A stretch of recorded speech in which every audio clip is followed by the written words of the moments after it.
పాలు ఇంకా వెన్న. ఒకవేళ నేను అడిగితే ఈ రెండిటికి సంబంధం ఏమిటి అని మీరు ఎంతో సులువుగా చెప్తారు, పాలుంటేనే కదా వెన్న తయారయ్యేది అని. ఒకవేళ నేను ఇలా అడిగాననుకోండి, రెండింటి మధ్య తేడా ఏంటని, అప్పుడు కొందరు అంటారు ఒకటి ద్రవం అయితే ఇంకొకటి ఘనం అని. కొందరు అంటారు ఒకటి తల్లిదండ్రులు ఇంకొకటి సంతానం అని.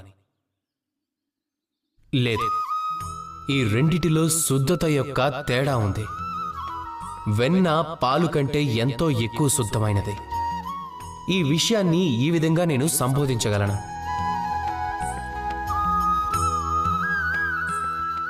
ఒకవేళ ఏదైనా పురుగొచ్చి ఈ పాలున్న పాత్రలో పడితే అప్పుడు మీరు ఏం చేస్తారు?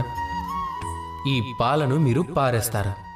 ఒకవేళ అదే పురుగొచ్చి ఈ పాత్రలో పడితే, ఏ పాత్రలోనైతే వెన్న ఉందో, అప్పుడు మీరేం చేస్తారు? మీరు ఆ పురుగును తీసి పక్కకు పడేస్తారు. ఈ పురుగు ఏదైతే ఉందో ఆ పురుగు చెడు. ఒకవేళ మన మనసు నిర్మలంగా లేకపోతే ఈ పురుగు మన మనసుని తొలిచేస్తుంది, అలాగే పాడు చేస్తుంది. కానీ ఒకవేళ మన మనసు వెన్నలాగే శుద్ధంగా ఉంటే చెడు ఆలోచనల నుంచి దానిని దూరంగా ఉంచగలుగుతాం. గుర్తుపెట్టుకోండి, ఈ ప్రపంచంలో పురుగులైతే ఉంటాయి, కానీ మీరు పాలలాగా మారాలా లేక వెన్నగా మారాలా? నిర్ణయం మీదే. రాధాకృష్ణ.